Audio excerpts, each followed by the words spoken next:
Have you ever felt like the whole world was against you?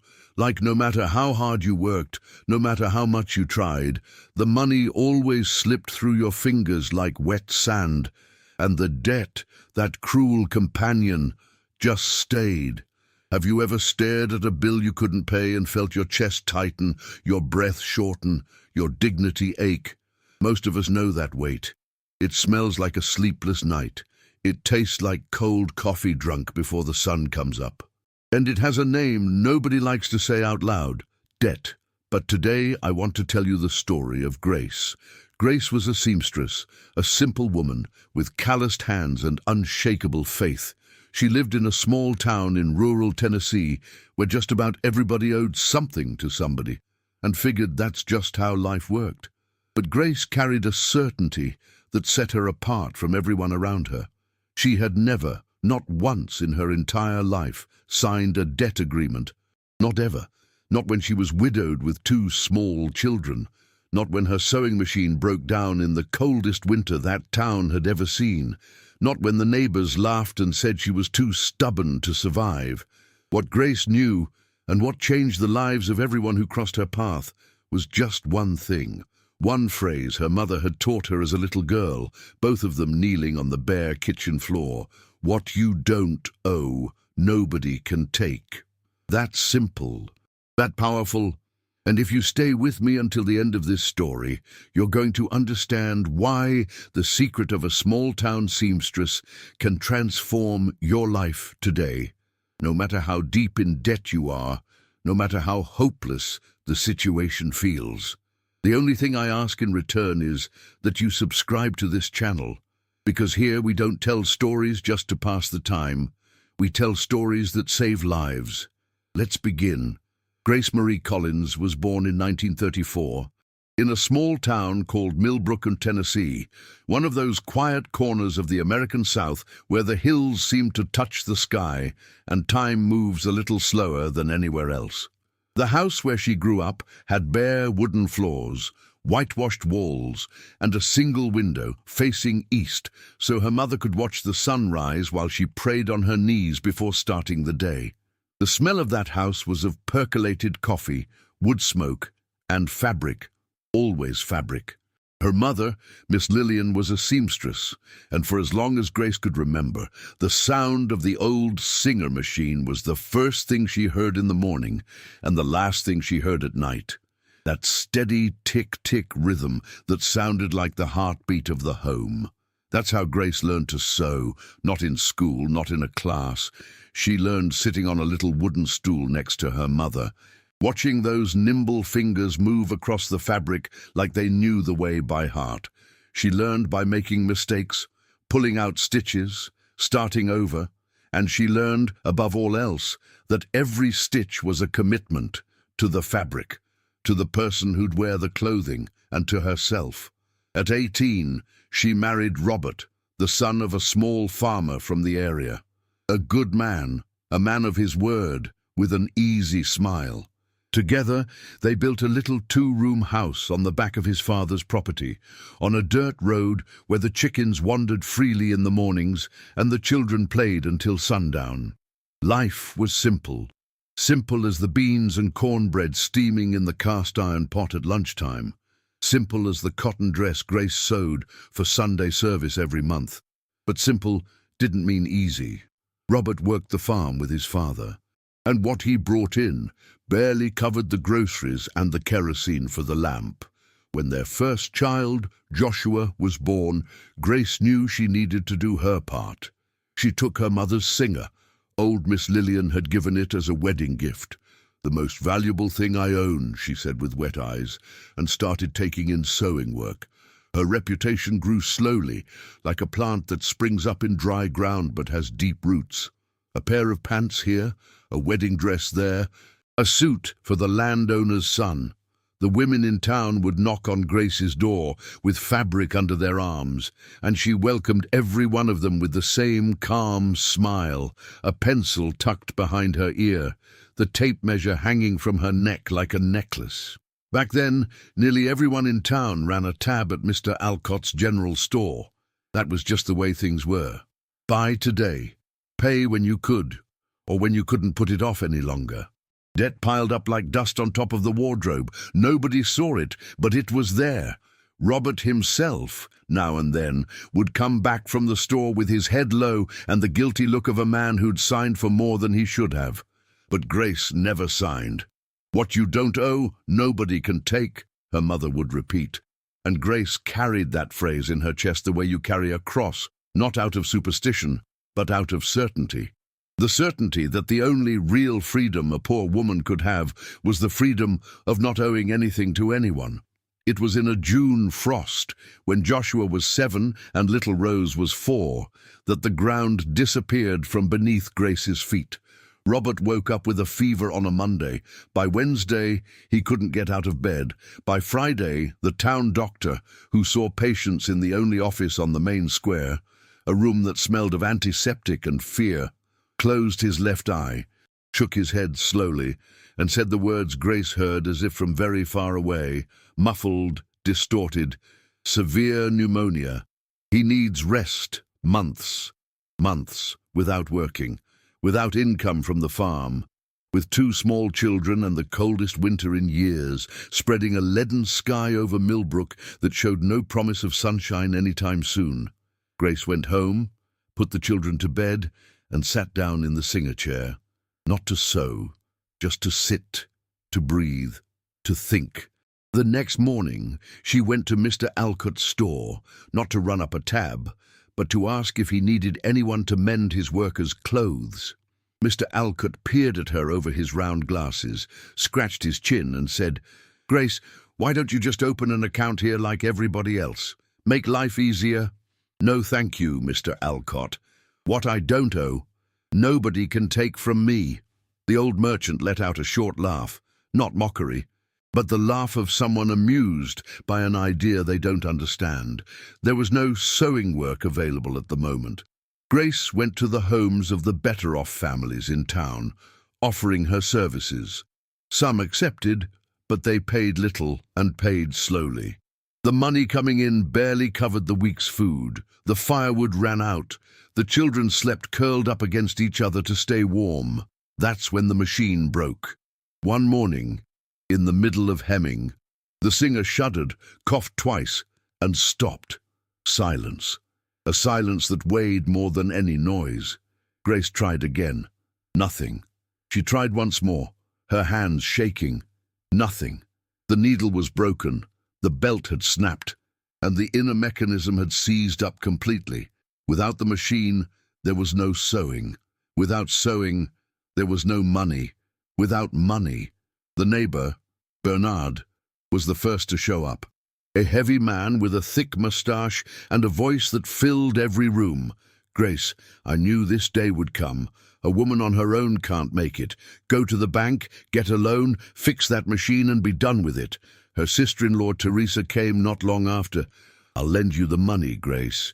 You can pay me back whenever. Family doesn't have to make it complicated."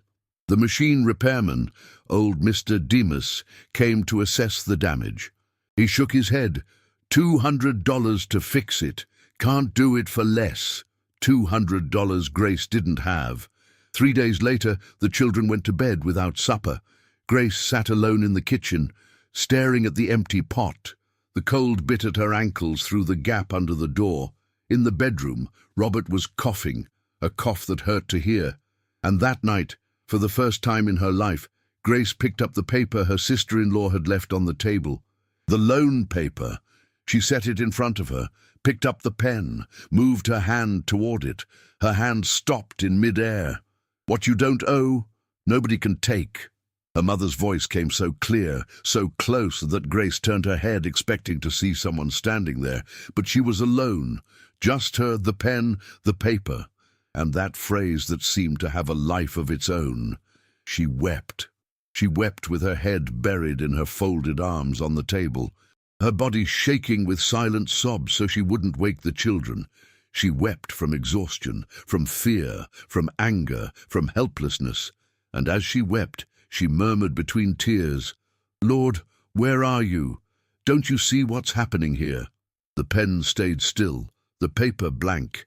The next morning Grace woke before sunrise. not by willpower, but because sleep had gone and there was nothing left that could bring it back. She got up slowly, wrapped a shawl around her shoulders, and slipped out the back door without making a sound. She crossed the frost-covered yard, past the oak tree Robert had planted when Joshua was born, and walked without any particular destination, letting her feet choose the way. Her feet led her to the creek. It was a place Grace had known since childhood, a thread of water that came down from the hills, clear and cold, running between stones covered in dark green moss. In summer, the children played there. In winter, only the birds and the silence. She sat down on a large flat rock at the water's edge and stared at the creek without thinking about anything, or trying not to. The water ran, indifferent to the cold, indifferent to the pain, indifferent to everything, and there was a strange peace in that, almost irritating. That's when she heard the voice, "You're looking at that water like it's got the answer." Grace turned. Sitting on a rock on the other side of the creek, a rock she was certain had been empty a moment before, was an old man, a man of indeterminate age, hair white as raw cotton, simple cotton clothing, brown eyes, calm and steady, the kind that seemed to have seen so much they're no longer surprised by anything. "Who are you?" Grace asked, more by reflex than curiosity. "Someone who also once sat staring at the water, waiting for an answer," the old man replied, with a voice that seemed to come from somewhere deep in his chest, not his throat. "The water never answers, but sometimes the silence does." Grace couldn't explain later, not to herself, not to anyone, why she felt no fear. She only felt that she could speak, and she spoke. She told him everything, the broken machine, the hungry children, Robert sick, the loan paper on the table. The old man listened without interrupting. When she finished, he was quiet for a moment, looking at the creek. "And what's stopping you from signing the paper?" he finally asked. "My mother used to say that what you don't owe, nobody can take." "And do you believe that?" Grace hesitated. "I believed it. But now I don't know if I can believe it with my children going hungry." The old man nodded slowly. "Let me ask you something," he said. "Have you ever seen a river stop flowing because it hit a rock in its path?" Grace looked at the creek. "No, the river doesn't stop. The river goes around. The river finds another way, but it never turns into a rock just to get past one." He paused. "You don't need to become debt to solve a debt problem, Grace." She felt those words settle inside her chest as if they had physical weight. "But how?" she asked. "Without money, without the machine, without—" "What do you have?" the old man interrupted, gently but firmly. Grace opened her mouth, closed it, thought, "I have my hands, I have my trade, I have needle and thread. Then you have everything." The old man rose from the rock with an agility that didn't match his apparent age. "What you don't owe, nobody can take. But what you know how to do, nobody can take that either. Remember that." Grace blinked, and when she opened her eyes, the rock on the other side of the creek was empty. Only the water ran on, indifferent and serene, as if nothing had happened. Grace walked home with the creek still sounding in her ears, and those words echoing in her chest. "What you know how to do, nobody can take." She came in through the back door, looked at the broken singer in the corner, looked at her hands, picked up the needle, picked up the thread. If the machine wouldn't work, her hands would. That very day, she went to Mrs. Appleton's house, the vainest woman in town, known for always having something that needed altering and never having the patience to wait. She knocked on the door with a proposition. "Do you have any hand-sewing work? A hem, a button, a mend? I'll do it today, right here in front of you, no machine." Mrs. Appleton looked her up and down with the air of someone doing a favor. "By hand? It'll take twice as long." "It'll come out better," Grace replied, without flinching. The boldness of the answer intrigued Mrs. Appleton enough for her to say yes. Grace spent that entire afternoon sewing by hand, sitting in the woman's living room, her fingers flying across the fabric with a precision the singer could never have matched in the finest details. When she finished, Mrs. Appleton held the dress up to the window light, frowned looking for a mistake, and found none. She paid on the spot, and even called her neighbor over to see. "What I don't owe, nobody can take from me," Grace murmured to herself as she folded the money into her apron pocket. It was a little, but it was honest, and it didn't weigh heavy. In the days that followed, word spread, the way word always spreads in a small town, mixed with commentary and exaggeration. "Grace sews by hand better than any machine." Some women came out of curiosity, others out of skepticism. Bernard, the thick-moustached neighbor, stopped on the sidewalk when he saw her working on the porch and shook his head. "That's not going to support a family, Grace. You're wasting time on foolish pride." She smiled. "What I don't owe, Bernard, nobody can take from me." He walked away, laughing. But the money kept coming. Little, irregular, unpredictable as winter rain. There were days Grace finished supper, counting coins with the tip of her finger and realizing she came up short. On those days, she did what her mother had taught her. Before asking for help, she looked around to see what she could offer. She sewed the baker's son's school clothes in exchange for 2 weeks of bread. She mended the pharmacist's trousers in exchange for Robert's medicine. She embroidered a tablecloth for the school teacher in exchange for notebooks for Joshua. It wasn't debt, it was trade. It was different, and she felt the difference in her body, in her breathing, in her sleep. What you don't owe, nobody can take. She told Joshua when the boy asked why his mother didn't buy on credit like the other mothers. She said it with a firm voice, looking her son in the eyes.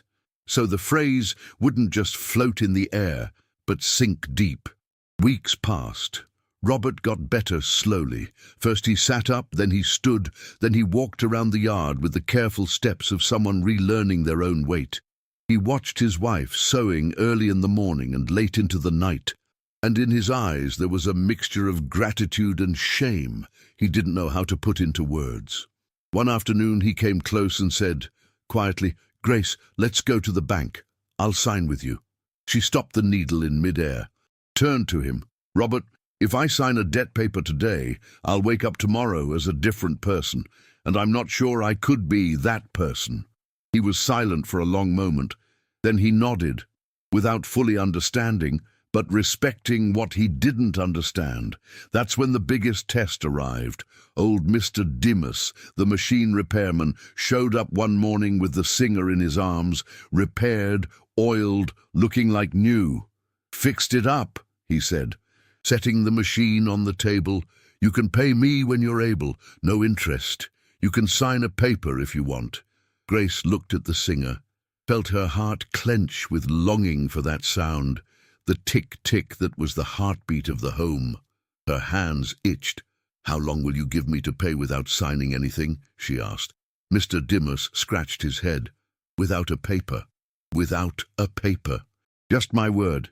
The old repairman looked at her for a long moment. There was something in that seamstress's eyes, a quiet firmness, without arrogance, that made her word weigh more than any signature. 3 months, he said finally. "Your word is good enough." Grace paid in 2.5 months. Every week she set aside a portion of what she earned, before anything else, before salt, before kerosene, before necessities.